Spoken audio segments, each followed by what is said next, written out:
పసుపు జెండా దించకుండా మీ గుండెల్లో పెట్టుకొని కాపాడుకున్నా నా కుటుంబ సభ్యులందరికీ కూడా పేరు పేరున నన్ను తెలుపులో కారకులైన ప్రతి కార్యకర్తకు నాయకుడికి ప్రతి ఒక్కరికి కూడా శిరస్సు వచ్చి మీ పాదాలకు నేను ధన్యవాదాలు చేసుకుంటూ మీ పాదాభివందనం చేస్తా ఉన్నారు.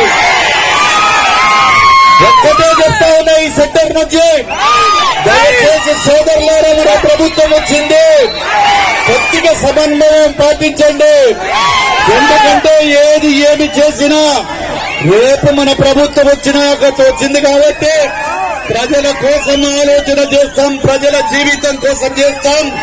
అదేవిధంగా ఏ పేద ప్రజలు మధ్య తరగతి ప్రజల కోసం ఉందో తెలుగుదేశం పార్టీ ఏ నినాదంతో వచ్చిందో ప్రతి నినాదాన్ని కూడా ప్రజల దగ్గరికి తీసుకెళ్తానని చెప్పి, అదేవిధంగా బనగానపల్లె పట్టణానికి సంబంధించిన ఎన్ని అవమానాలు జరిగినా ఎంతో మంది చెప్పారు మోసం మాటలని, ఎన్ని చెప్పినా గాని బనగానపల్లె పట్టణ ప్రజలు నన్ను ఆశీర్వదించారు. నియోజకవర్గ ప్రజలు మీ గుండెల్లో పెట్టుకొని ఒక చరిత్ర సృష్టించారు బనగానపల్లె నియోజకవర్గంలో.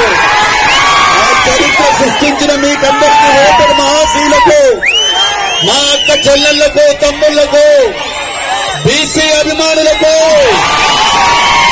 ప్రతి ఒక్కరికి నా పేరు పేరు నా ధన్యవాదాలు తెలియజేసుకుంటున్నాను. ఏదైతే నేను మాటలు ఇచ్చానో వాగ్దానం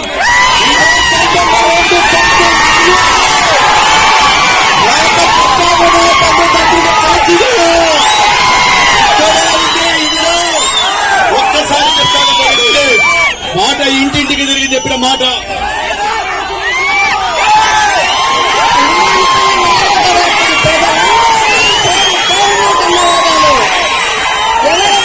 మిమ్మల్ని బాధలు పెట్టినా కూడా మన బీసీ జనార్దన్ రెడ్డి గారిని అత్యధిక మెజార్టీతో గెలిపించి మినిస్టర్ అయ్యే విధంగా తీసుకొని వచ్చినారు మీరందరూ కూడా. అందరికీ పేరు పేరున ధన్యవాదాలు. మేము ఆ రోజు ప్రచారం చేస్తూ మాటిచ్చాం మీకు, బనగానపల్లె పట్టణంలో 2 సెంట్ల స్థలముతో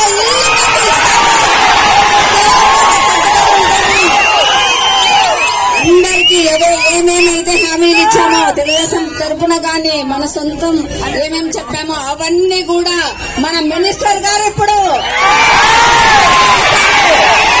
అందరికీ ధన్యవాదాలు.